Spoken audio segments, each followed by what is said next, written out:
അതിഥികളെല്ലാം പുറത്താ. ഇതിനകത്തിപ്പോ നമ്മള് കുടുംബാംഗങ്ങൾ മാത്രം.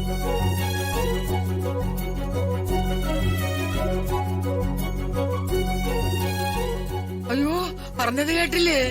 നമ്മളെല്ലാം കുടുംബാംഗങ്ങളാണെന്ന്.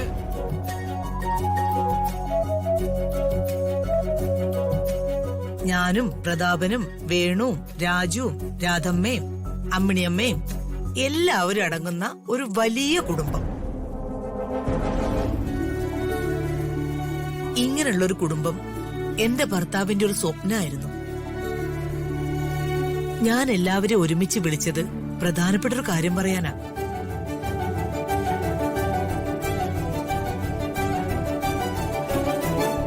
അതായത് സൂര്യമംഗലം കോവിലകത്തിന്റെ സ്വത്തുകളെ കുറിച്ചുള്ള ചില കാര്യങ്ങൾ പറയാനാ ഞാൻ നിങ്ങളെ വിളിച്ചത്.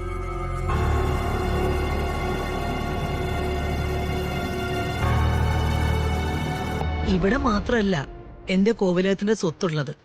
അങ്ങ് കൊച്ചി മുതല് അതങ്ങ് പരന്നു കിടക്കുക.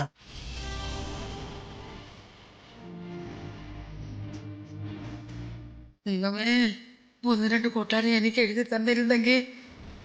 ഭർത്താവിന്റെ എന്റെ സ്വത്തുക്കള് ഇപ്പൊ എന്റെ പേരില് മാത്രമാ. വളരെ കുറച്ച് മാത്രം എന്റെ മകളുടെ പേരില്.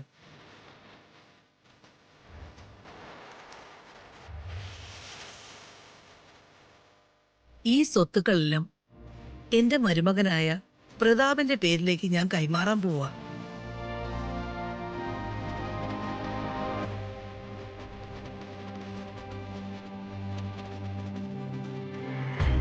അത് വേണ്ടമ്മേ, അങ്ങനെ ഒരിക്കലും ചെയ്യരുത്.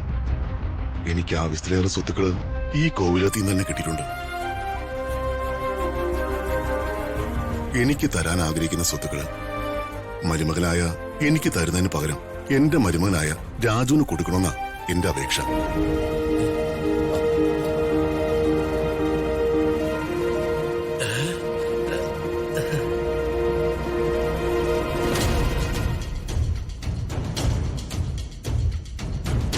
അല്ല, ഞാനത് പ്രതാപന് തന്നാലും പ്രതാപനത് ഭാവിയില് മകൾക്കും മരുമകനും തന്നെ കൊടുക്കുമല്ലോ.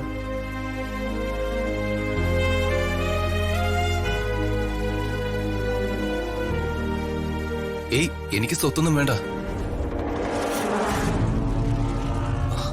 അതിനും ഞാനൊരു അർഹനുമല്ല.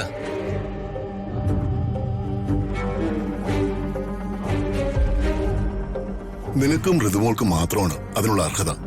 എന്റെ പൊന്ന് വർമ്മ സാറേ,